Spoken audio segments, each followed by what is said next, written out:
She was a Nigerian woman, an older one. The kind everyone recognized but no one really listened to. The river was shallow, close enough for the people around her to reach out. Close enough to help. They stood there, men, women, neighbors, all watching. No one shouted her name. No one stepped forward. And when the water went quiet, they turned away. Because at home, dinner was waiting. No one called it a crime. In that Nigerian neighborhood, there were no screams, no panic, no sudden rush to act. Just black men and women standing close enough to help and choosing not to. Later, they would say it happened too fast, that they were confused, that they didn't know what to do. But the truth was simpler. They were there. They saw everything. And still, they did nothing. It didn't begin at the river. It was an ordinary evening in a Nigerian neighborhood. The kind of evening that passed without ceremony, without warning, without anyone believing it would be remembered. Houses sat close together, their walls stained by years of sun and rain, their doors half open to let the heat escape. People recognized one another by sight alone, faces passed so many times they no longer required names. Children had already gone inside. Their laughter had faded into the rooms behind thin curtains and cracked windows, replaced by the low murmur of radios and the clatter of pots being rinsed for dinner. The air was heavy with heat and dust, thick enough to slow every movement, thick enough to make the idea of urgency feel distant, almost unnecessary. The river lay there quietly, as it always had, shallow, slow, familiar. It was not a river people feared. It did not roar or rush. It did not announce danger. It curved gently along the edge of the neighborhood, like something that belonged there, like something that had always been harmless. People crossed it without thinking. They washed near it. They stood beside it and talked while the water slid past their feet. She was an older Nigerian woman. Her skin was dark, lined by years of sun and work, her back slightly bent in the way of someone who had carried more than she had ever spoken about. Poverty clung to her not as a tragedy, but as a quiet, accepted fact visible in her clothes, in her shoes, in the way she moved carefully, as though space itself might accuse her of taking too much of it. She was tired, not just from the day, but from years that had never slowed down for her. The kind of woman people saw every day and stopped really seeing at all. The kind who blended into the background of life so completely that her presence felt permanent, unquestioned, and therefore invisible. She stood near the water, close enough that anyone watching could have reached her with just a few steps. Close enough for help to have been simple. Close enough for intervention to have felt almost effortless. There was nothing dramatic about where she stood. No sense of danger in her posture. No warning in the way the river moved around her feet. People noticed her. Of course they did. They always noticed her. They simply did not consider her. No one felt alarmed. There was no sharp intake of breath, no sudden rush of fear. The river was the same river it had always been. The woman was the same woman she had always been. Everything looked exactly as it was supposed to look. No one felt responsible. Responsibility requires recognition, and recognition requires seeing someone as a life that can be lost. She had existed too long, too quietly, too consistently to trigger that instinct. She was part of the setting, like the houses, like the dust, like the river itself. Because nothing terrible was supposed to happen there. When she lost her balance, it wasn't dramatic. There was no cry that split the air, no violent fall that demanded attention. No sudden splash loud enough to force heads to turn. It happened quietly, almost politely, the way small misfortunes often do, without asking permission, without announcing themselves as disasters. Her foot slipped just enough to change everything. Not enough to alarm, not enough to shock. Just enough to place her body in the wrong relationship with the water. For a brief moment, nothing else moved. The river did not surge. It did not rise in protest. It continued the way it always had, slow and indifferent, wrapping around her legs as if it had done this many times before. The moment lingered long enough to be interrupted, long enough to be corrected. long enough for someone to step forward and turn it back into nothing more than an awkward stumble. There were people nearby, all of them black, all of them Nigerian. Neighbors who had shared the same heat, the same dust, the same years of quiet familiarity. Men stood close enough that strength was not the issue. Their arms were strong from work, from lifting, from surviving. They could have reached her in seconds. They could have pulled her free before fear ever found its way to her face. Women were there too, close enough that help did not require courage-only sound. A raised voice, a name called out, a warning spoken loud enough to break the spell of normalcy. They had done it before, for children, for neighbors, for strangers who mattered. Others watched with the clarity of understanding. They knew exactly what was happening. This was not confusion. This was not ignorance. This was recognition without urgency, awareness without ownership. Everyone looked. Eyes followed the shift of her body. They tracked the slow, irreversible change taking place in front of them. They registered danger the way one registers weather accurately, but without the belief that it must be acted upon. Everyone waited, not because they were unsure, but because waiting felt safer than choosing. Each person silently expected someone else to move first. Someone closer, someone stronger, someone louder, someone braver, someone whose responsibility it would clearly be. In that silence, a fragile order formed. A social agreement that required no words. No one wanted to be the first to step out of place, the first to break the invisible line between observer and participant. Acting would mean ownership. Acting would mean involvement. Acting would mean admitting that this moment mattered enough to disrupt the rhythm of the evening. So they stood still, the moment stretched. Seconds passed that could never be reclaimed. Seconds that felt insignificant while they were happening, light enough to be ignored, light enough to be wasted. The woman tried to steady herself. Her movements were small, restrained, as if she too sensed that making too much noise might be inappropriate. Her eyes searched the shore, not for heroes, but for recognition, some sign that the people she had lived among all these years understood what was unfolding. What she saw instead was hesitation. Time did not rush. It did not warn them. It did not announce its departure. It simply continued forward, indifferent to their indecision, slipping through their hands the way it always does when no one is willing to claim it. And in that waiting, time slipped away. She did not scream. There was no sharp cry tearing through the evening, no desperate sound meant to force attention. Her mouth opened slightly, then closed again, as if instinct itself had hesitated. Screaming would have meant panic. Screaming would have meant admitting something terrible was happening. And for a moment longer, she still believed it did not have to. She did not thrash or beg. Her body did not fight the water wildly. There was no spectacle of fear, no frantic struggle to demand rescue. Her movements remained small, controlled, almost restrained, like someone who had learned over a lifetime not to make scenes, not to inconvenience others with her suffering. She only looked toward the shore. Her eyes lifted slowly, deliberately, searching the line of people standing there. She recognized them instantly. These were not strangers. These were black Nigerian faces she had known for years, faces she had nodded to in passing, greeted in the mornings, shared space with without ever sharing closeness. Her eyes searched faces she recognized, faces that had stood beside her at markets, faces that had brushed past her in narrow streets, faces that had existed in the same small world she had occupied for decades, faces she had greeted before, sometimes with words, sometimes with nothing more than a look of acknowledgement, a silent agreement that they belonged to the same place. Faces that now refused to meet her gaze. Some looked away quickly, as if eye contact might bind them to responsibility.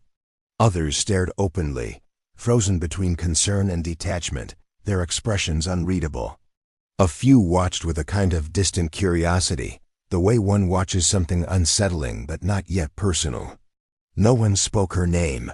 No one stepped closer. No one signaled that help was coming. In that moment, she understood something far worse than fear. Fear would have meant danger without meaning.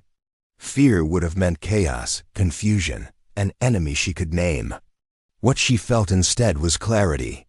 She understood that help was available, not imagined, not theoretical, not far away.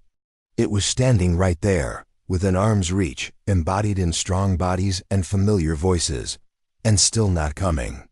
The realization settled into her slowly, with a weight that pressed harder than panic ever could. It was not sudden.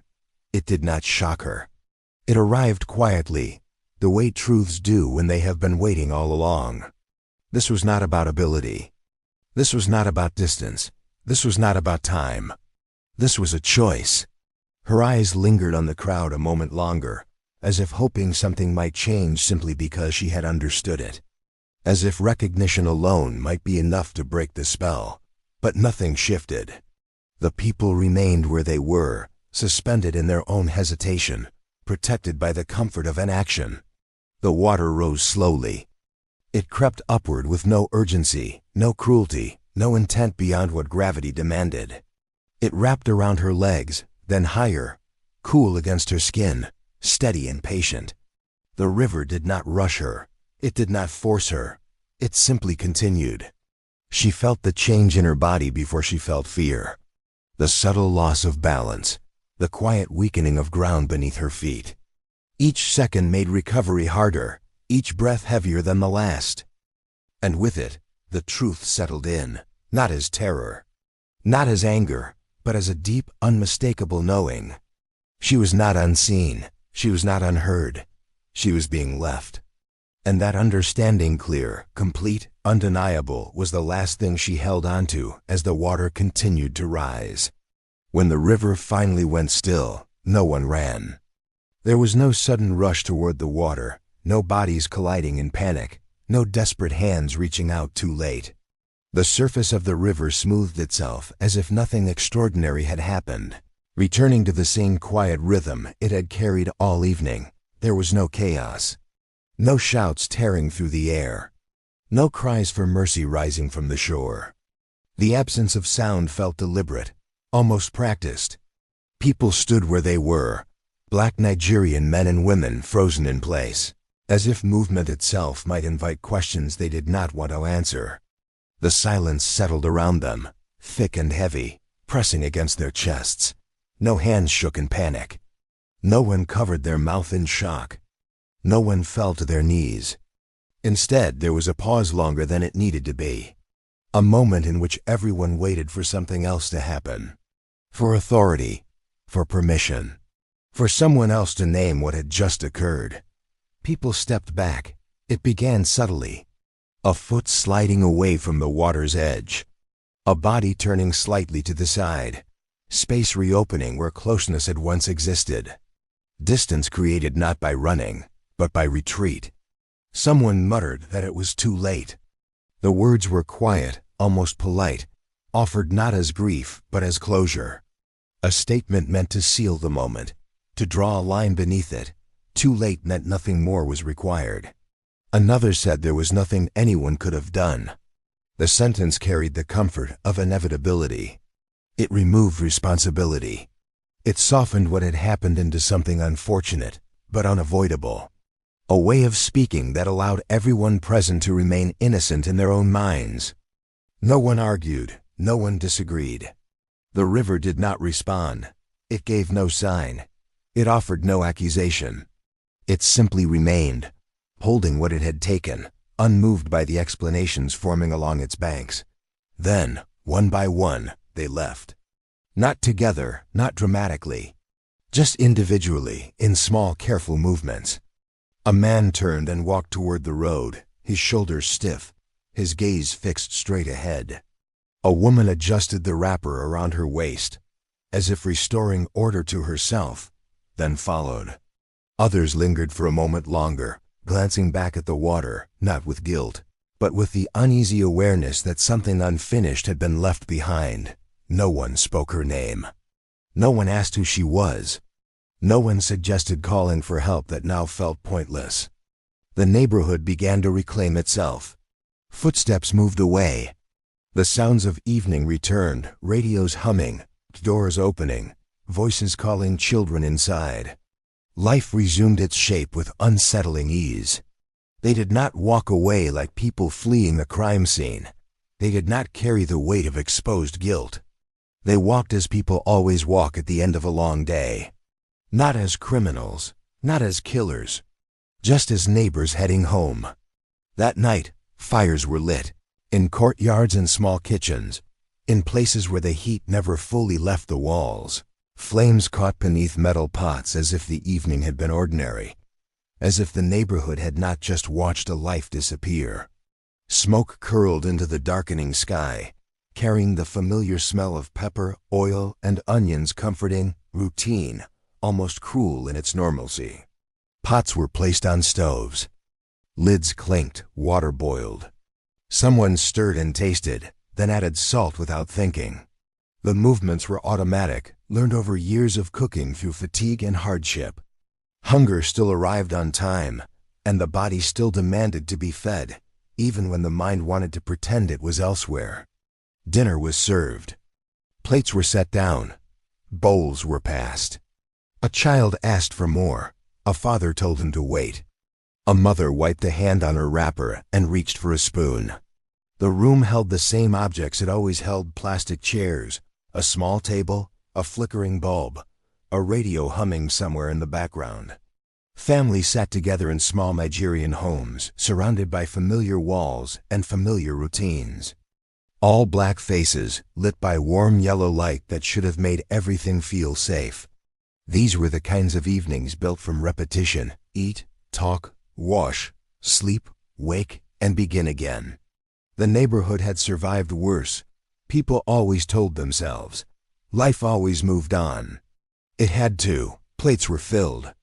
Rice, stew, swallow, whatever each home could afford.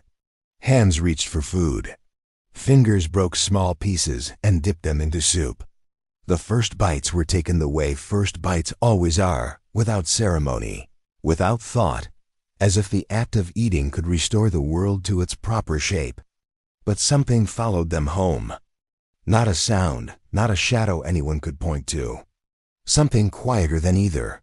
It moved with them the way dust moved with their sandals, the way heat moved under their skin.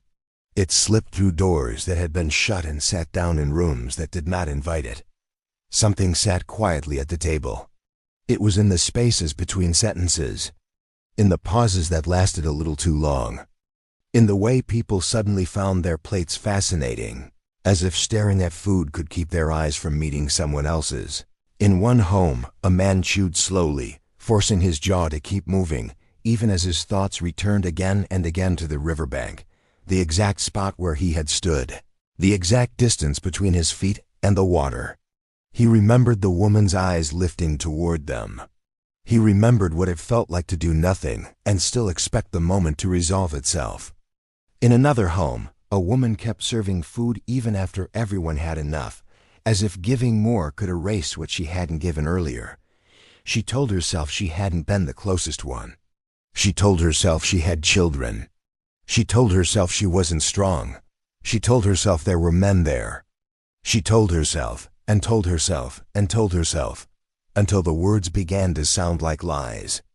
A teenager ate in silence, pretending not to notice the change in the room, pretending not to notice how adults kept clearing their throats, how they avoided certain topics as if the wrong sentence might open a wound.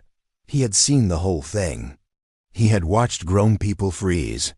And now he was learning what adulthood sometimes meant.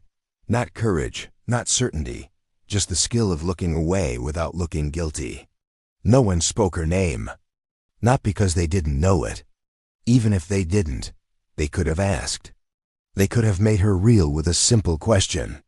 But a name would have turned what happened into a person, and a person would have demanded mourning. A person would have demanded accountability. No one mentioned the river.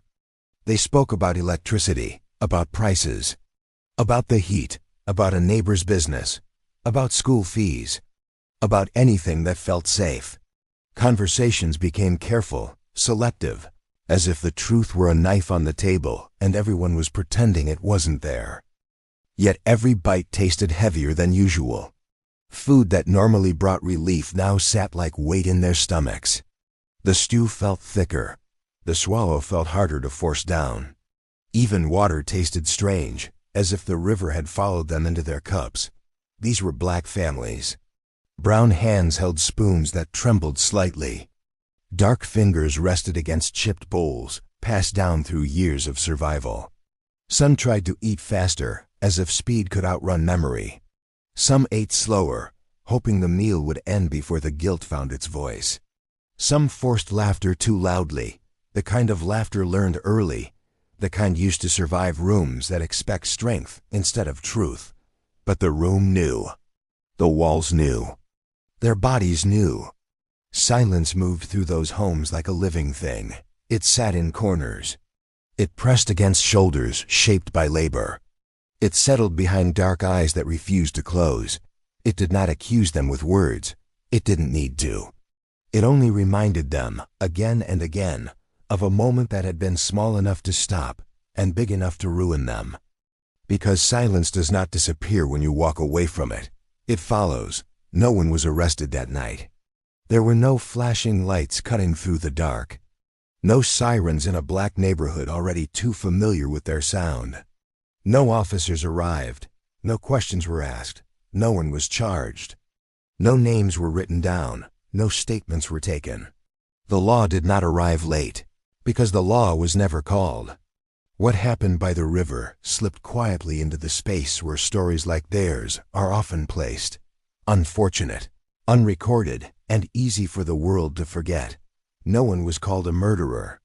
A murderer acts, they told themselves. A murderer chooses violence. What happened did not look like that. It looked like standing still. But no one slept peacefully either. Sleep came in fragments. The river returned in dreams, not as water, but as a feeling, the weight of inaction. Morning came as it always did. Brown children prepared for school. Black men and women prepared for work. Smiles returned, practiced, inherited, convincing enough to pass. From the outside, the neighborhood looked unchanged. Inside, something had shifted. Because sometimes the most cruel acts are not committed by hands, but by hesitation. And they watched her drown.